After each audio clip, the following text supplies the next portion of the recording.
cocotte minute. C'est pas courant. Qu'est-ce que tu en penses, Daniel? Oh, Daniel, il pense rien. Il n'a pas d'avis sur la question. C'est juste, Suzanne, si elle s'était accrochée à des boîtes en plastique à la place de sa cocotte, elle serait encore parmi nous aujourd'hui. S'il vous plaît, je ne trouve pas ces remarques de très bon goût. Oh, plaisante pour dédramatiser. Qu'est-ce que t'es devenu vieux jeu? Pourtant, avec Michel, vous formez un couple moderne. Il y a une grande différence d'âge entre vous. Je suis un peu plus jeune que ton père. Ça ne se voit pas trop. Et avec maman, il y avait aussi un petit écart? Oui, pas grand-chose. Maintenant, ça choque plus personne. Mais avant, tu te souviens, Daniel? Non. Mais si! Alors, si. Qu'est-ce qu'on n'a pas entendu? C'est parce que j'ai toujours fait plus jeune que mon âge.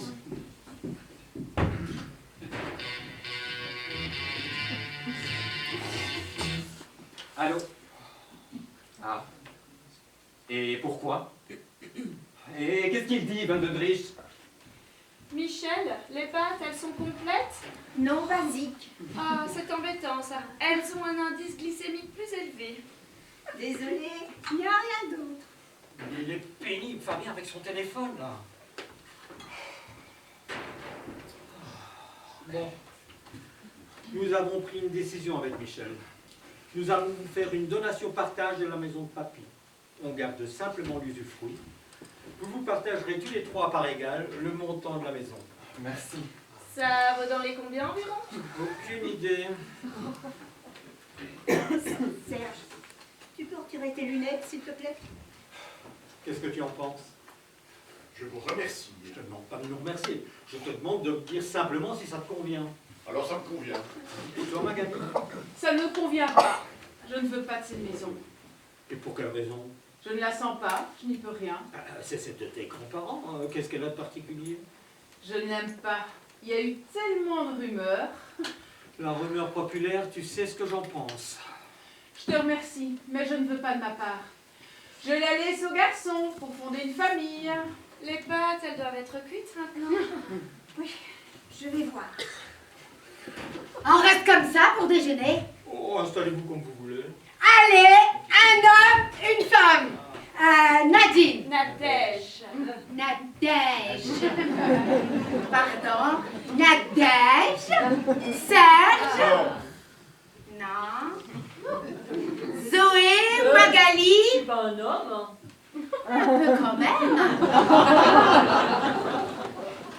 On reste comme ça aussi, c'est bien.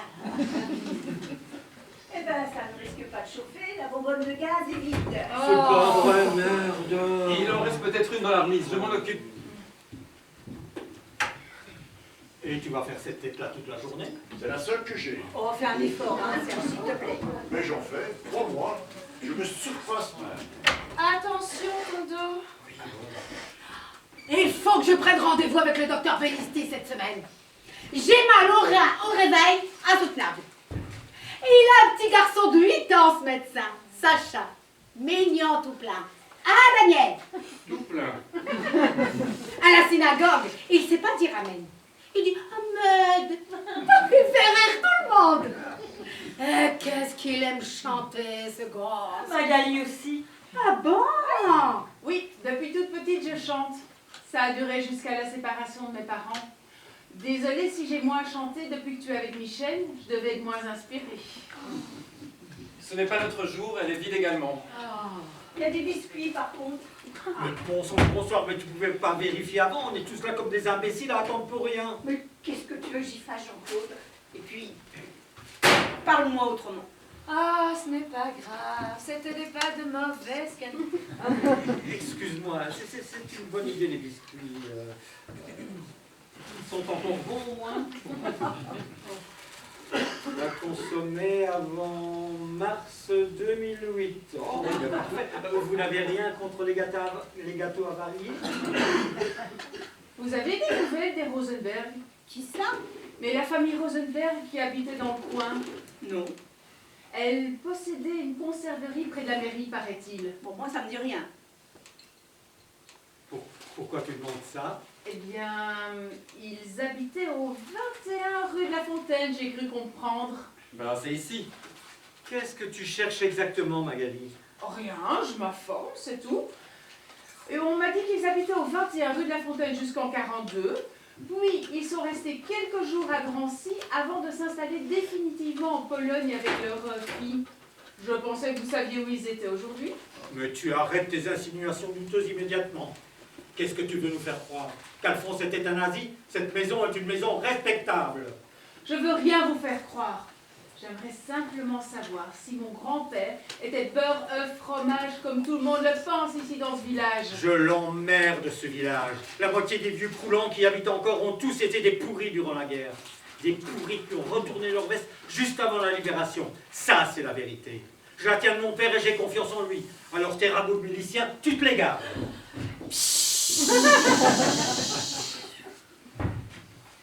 Et sinon, tu fais quoi dans la vie, Serge? Centurion romain. Travaille au parc Astérix. Avant, il travaillait dans la presse, comme son père et moi. Oui, mais je me suis fait virer. Trop de je m'en foutisme. Mon nom, c'est Caius Gracchus. Et c'est intéressant comme emploi de faire centurion romain. Ah, ça. Passionnant. C'est là-bas que tu t'es cassé le bras.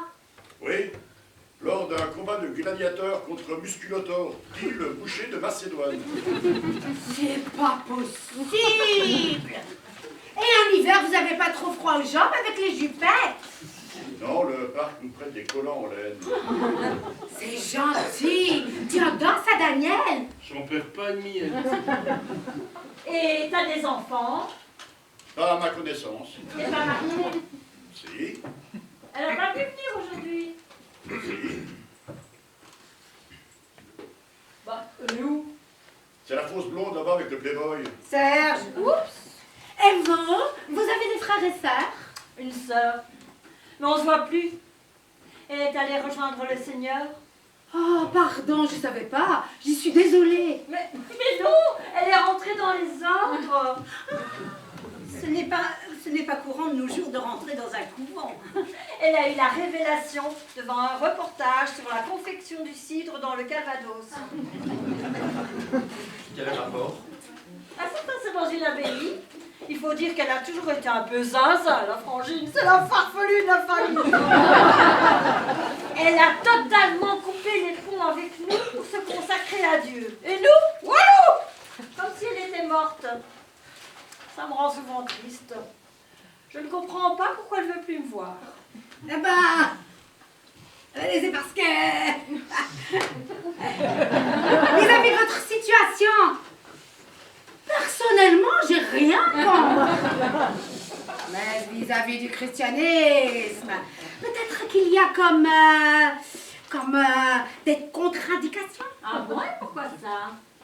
Eh ben, parce que... Daniel! Daniel, il dit rien, il boit du petit lait. Il s'appelait comment le petit chien que vous aviez eu avec maman? Toby, Oui, Toby, c'est ça. Un épagnols breton, un peu fou. Il a disparu un matin, on l'a jamais revu. J'étais triste. Je n'arrêtais pas de pleurer autant qu'à l'enterrement de maman. Tu te souviens, papa? oui, oui.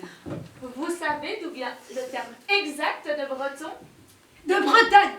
De Bretagne peut-être! Absolument. Et... C'est tout. Eh bien, ça m'étonne pas du tout. Elle est morte de quoi, maman, d'ailleurs? Ça n'a jamais été très clair pour moi. Tuberculose. J'ai très peu de souvenirs d'elle, ni de vous ensemble, d'ailleurs. Je me souviens surtout de la maison qu'on habitait à Blois, avant que vous vous sépariez. Pourquoi vous vous êtes séparés, au fait? Ça non plus, je n'ai jamais saisi. Parce que ça n'allait plus entre nous. Tu peux changer de discussion, s'il te plaît? Dessert pour faire couler ce festin? Sorbet, il y a... Non, glace. Alors non, trop de sucre. Il y a les pommes du verger, par contre. Pas du tout sucrées, mais très acides. Tu t'es lavé les mains après la bonbonne? Non. Vas-y, s'il te plaît, c'est plein de microbes. Me touche en plus. Fabien, tu peux pas le couper. Maman, j'attends des nouvelles très importantes. Ah, qu'est-ce qu'il peut y avoir de plus important que de rester entre nous un jour comme aujourd'hui. Eh oui, on meurt pas tous les jours. Il est en train de racheter un très grand groupe hollandais. Il est passé 2e européen de briques alimentaires. Il m'a dit oui. Ma bloque. Oui? Allô? Oui, Amanda! Oui! Attends. Dis-lui que le papy n'a pas encore ressuscité, mais qu'on est sur le qui-vive. Tu donnes toujours des cours d'alphabétisation. Toujours. Tu vois, ta mère est une sainte. Oui, mère aime son prochain par tout à fils. Ah, tu ne crois pas si bien dire, Serge. Tu devrais en prendre de la graine et t'ouvrir un peu aux autres et pour les autres. Amen. Tu ne crois en rien. C'est ça ton drame. Mais pas du tout. Je crois en un tas de choses. Par exemple, je crois vraiment que le Père Noël apporte des milliers de cadeaux aux petits-enfants. Je crois également que le muguet porte bonheur avec ses petites pochettes magiques. Tu te fais larguer, on t'offre un brin de muguet, et hop, tu as une bombasse qui déboule du coin de la rue et qui te fait une pipe d'enfer. Serge, tu refuses, Serge? Tu vois, moi aussi j'ai des croyances. Oh, en parlant de croyances, j'ai fait un rêve hier idiot. Étonnant. J'étais à Saint-Tropez. Je nageais avec Daniel. Tu avais ton petit maillot de bain bleu.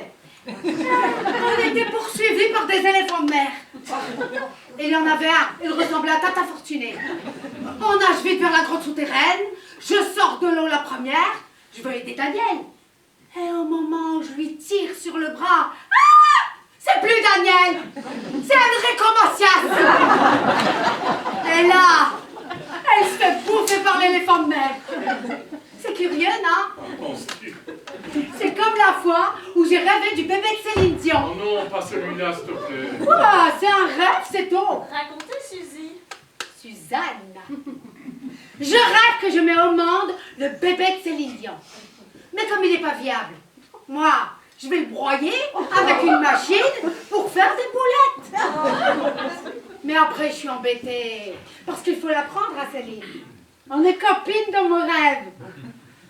Les pommes du collabo. Attention pour ceux qui ont les intestins fragiles. C'est le cas. De quoi parliez-vous? Ah, Suzanne nous racontait ses rêves. Un mélange de showbiz et de charcuterie. Ça a souvent ni queue ni tête. Mais non, c'est au contraire l'expression de vos refoulés. Par exemple, dans votre rêve, Saint-Tropez, Enrico, Céline Dion, c'est les paillettes, l'insouciance. L'eau, c'est le liquide amniotique, la mer symboliquement. Mer, M-E-R-E, c'est vous. Extraire votre époux de l'eau, c'est en quelque sorte sortir une partie de vous. C'est une forme d'accouchement, comme l'est le bébé de Céline. Le mouliner par la suite, comme pour le refuser. Et donc c'est une façon peut-être d'extirper un nouvel être qui est en vous, que vous jugulez jusqu'à présent. Et le maillot de bain bleu, ça veut dire quoi? Ça veut dire que s'il n'y en avait pas, on verrait sa zézelle et que les éléphants de mer peuvent la bouffer parce que ce sont des grosses parlours. Qu'est-ce que je peux bien vouloir sortir de moi? Je dirais votre être profond. Et les éléphants de mer peuvent représenter l'image castratrice de la mer qui empêche d'être soi-même femme. Ça, par contre, ça me parle. Un petit coup de rosé, Nadège? Non merci, C'est sans gluten ni bulle. c'est non. Pourquoi je ne suis pas restée avec toi quand maman est morte? Magali, arrête avec ça, c'est pas le moment. Tu m'as pas répondu tout à l'heure. Tu vas arrêter de chercher des poux dans la tête de papa? Oh, toi, occupe-toi de tes briques alimentaires et lâche-nous la grappe. Pourquoi tu ne m'as pas gardée après le décès de maman? Tu m'agaces maintenant, tu sais. J'aimerais savoir. Je n'aime pas rester dans l'ignorance. C'est Michel qui ne voulait plus de moi. Tu stoppes tes insinuations immédiatement. J'étais devenue trop encombrante entre vous. Ça n'a rien à voir. Michel t'a aimé autant que les garçons. Alors pourquoi? C'est toi qui ne voulais plus de moi? J'étais devenue un fardeau? Une marque du passé? Magali, je te demande d'arrêter. Quand j'aurai une réponse. Pourquoi tu ne m'as pas élevée? Je ne pouvais pas faire autrement. Ben voyons. C'est la sœur de maman qui t'a pressionné avec ses 100 kilos? Réponds-moi. Pourquoi tu n'as plus voulu de moi? Pourquoi tu t'es empressé de me refiler comme un paquet de linge sale dont tu ne pensais qu'à te débarrasser? Et s'il y avait une machine à pâté comme dans le rêve de Suzanne, tu m'aurais aussi broyé? Comment tu as pu abandonner une gamine de 8 ans à une bonne femme qui puait la sueur et l'alcool du matin au soir? Comment tu as accepté ça? Je ne pouvais pas faire autrement. Ben voyons. Tu m'as sacrifié pour ta petite vie peinarde de donneur de leçons qui n'est même pas foutu d'appliquer pour lui ce qu'il impose aux autres. Comment je peux encore t'appeler? Comment je peux encore te regarder? Et comment je peux encore t'appeler papa? Alors que tu sais jamais comporté comme un père? Eh bien parce que justement, je ne suis pas ton père.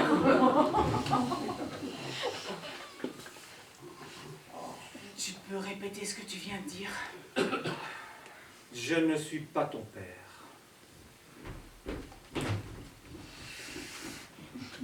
Quelqu'un veut du café? Un déca, c'est possible? Regardez, il n'y en a pas. Il y en a peut-être chez Madame Grangier? J'y vais. Non, merci mon garçon. Je lui rapporte la salière.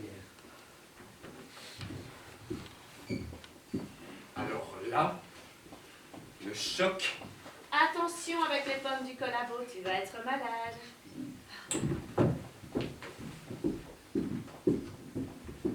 Tu le savais, toi? Et pourquoi tu ne m'as pas dit? Je ne suis pas obligé de tout te raconter. Quand je vais pisser, je ne préviens pas non plus l'AFP. Qu'est-ce qu'il prend de m'agresser tout d'un coup? J'y suis pour rien dans cette histoire. Et il aurait pu le dire. C'est terrible ce qui arrive à cette petite, c'est tout. C'est bien toi, ça. Tu parles sans savoir. Dis donc, Daniel, qu'est-ce qu'il prend de chercher des noix depuis tout à l'heure? Tu te permets de prononcer un jugement sans connaître l'histoire. Occupe-toi plutôt de tes nappes et de tes serviettes. C'est plus dans ton domaine. J'ai des oreilles, j'entends. La vérité sort toujours de la bouche des enfants. Parce que Magali est une enfant. Oui. Et oui, c'est normal. À tes yeux, on est tous tes enfants. Magali est une enfant, je suis un enfant, Sarah était une enfant. Pourtant, tu l'as vite poussée vers la sortie. Daniel, devant Dieu, retire ce que tu viens de dire. Laisse Dieu en dehors de tout ça, veux-tu? Il a assez de boulot pour se passionner pour nos histoires de famille. C'est bien toi ça, hein? Des formules toutes faites que tu balances depuis Mathusalem, sans savoir ce qu'elles veulent dire. Et tu sais pourquoi? Tu ne sais pas ce qu'elles veulent dire? Hein? Parce que tu es bête à manger du foin. Daniel! T'as qu'un pois chiche dans la tête. Normal, à force de te taper le couscous de papouche et de mamouche, il faut bien qu'il t'en reste quelque chose, hein? Ouais, il y a un pois chiche qui se balade quelque part dans ton cerveau, entre ton hémisphère gauche et ton hémisphère droit. Peu importe lequel, de toute façon. Tu ne te sers ni de l'un ni de l'autre. Suzanne, c'est toi l'enfant. Il serait enfin temps de grandir. Je suis pour rien pour Sarah. Si elle nous a quittés, c'est parce qu'elle voulait vivre sa vie de femme. Comme je l'ai fait avec toi il y a 25 ans. 25 ans que tu vis à mes dépens. Ah, comment tu oses dire ça? Moi qui ai sacrifié mes plus belles années pour faire qu'aujourd'hui tu es un cardiologue réputé sur la place de Paris. Qui te file 4000 € d'argent de poche par mois. C'est ignoble ce que tu dis. Et avec quoi j'achète tes slips et tes chaussettes? Avec des cacahuètes peut-être? Vas-y, dis aussi que je fiche rien pendant que tu y es. Mais oui, tu fiches rien, tu fous rien. Il n'y a que ton inconscient qui travaille. Et quand on voit le résultat sur tes rêves, on se demande si lui aussi, il ferait pas mieux de se reposer un petit peu. Il serait temps que tu retournes chez tes parents, que tu n'as jamais quitté par ailleurs. Vous avez entendu comment il parle? Ah, il n'est pas dans son état normal. Le David! Il lui a retiré un bout de cerveau avec les cheveux. Il dit n'importe quoi, c'est pas possible. Je vais appeler Papouche.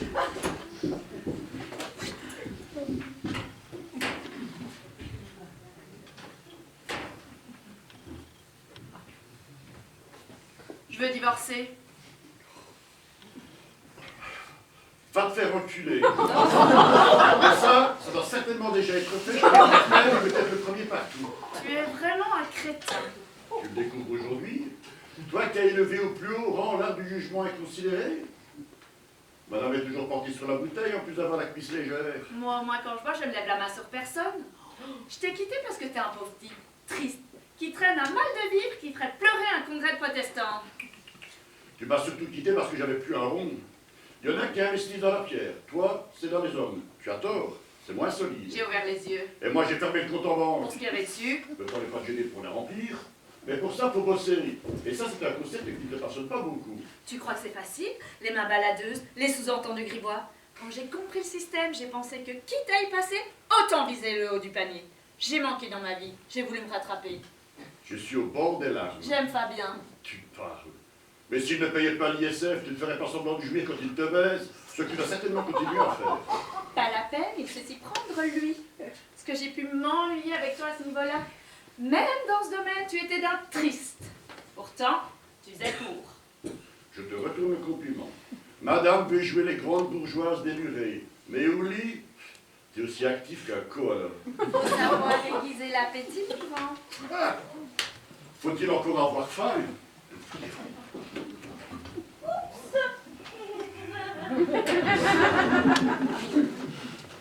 Je viens chercher un verre de rosé pour Magali pour lui redonner un coup de fouet. Je peux? Non, vas-y, je ne bois pas. Dans quel état est-elle? Elle a pris un sacré coup. Elle se posait des questions, mais elle ne s'attendait pas à cette réponse. C'est difficile. Il est parfois avoir un père est plus encombrant que de ne pas en avoir. Je suis d'accord avec toi. J'aurais aimé les garçons, par exemple, ça aurait facilité les relations avec le mien. Ouais, moi, ça doit être un garçon qui m'aurait facilité la vie. C'est vrai. Mais dis donc. Fabien, Serge et toi, c'est pas une série à l'eau de rose, hein? Non, je ne l'ai pas fait exprès. Les sentiments n'ont pas d'état civil. Ça, c'est vrai. Ça ne doit quand même pas être facile à vivre comme situation. Non, mais nous nous sommes parlé avec Serge, il a l'air de comprendre. Eh bien, ça ne m'étonne pas. C'est une sorte de sage, Serge. J'ai vu qu'il avait été un grand sorcier africain dans une vie antérieure. Il est pour la paix des ménages, avec le verbe toujours posé. Ah oui, ça, il s'est trouvé les mots justes. Typique du poisson. Tu connaîtrais pas son signe chinois? Lapin, ascendant et éjaculateur précoce. Il a bon dos, le « je vais te chercher un verre de rosé, ma chérie ». Dès que j'ai le dos tourné, c'est pour mieux aller renifler la truffe de la première morue venue. Oh, mais je ne parle pas spécialement de vous, je ne vous connais pas assez. Magali, je commence à en avoir assez de tes scènes de jalousie. Tu te pollues l'existence avec tes fantasmes. J'en ai marre qu'on se moque de moi. Arrête, je t'en prie. Tu es comme les autres. Tu me mets un coup de poignard dans le dos. J'ai ma dose, tu comprends? Mais parfaitement. Alors cesse de penser que le monde entier t'en veut. C'est pas ça la vie. Et c'est quoi la vie? C'est tendre la joue dès qu'on te file une taloche et donner 10 sacs au mec qui te l'a mise? Regarde-toi. Tu es